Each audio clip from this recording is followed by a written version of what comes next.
Hi, I'm Kathleen Sullivan. I'm a postpartum doula and infant specialist. Today we're going to discuss how to let your baby sleep in a crib.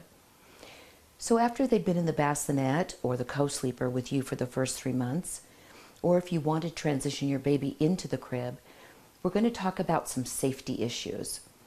So when a baby is a newborn, which is the first 3 months of life, you definitely want to have nothing in the crib except the baby.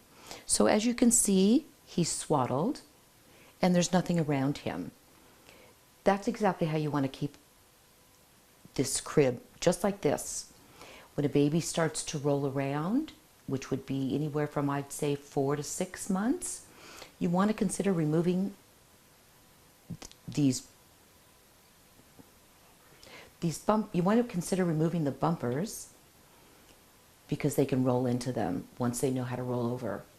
Some cities actually are starting to have a ban against them. So we really want to consider either removing these or having breathable bumpers, which are a really great idea.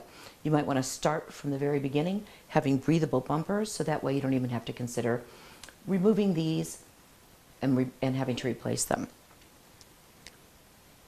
So when you have a baby that's a newborn and you want to have them in the crib, the safety issues are: have no stuffed animals, have nothing, no blankets, have nothing in the crib that can be near their face, and you can have bumpers but remove them soon, or have the breathable bumpers, which you can have from the beginning to the end.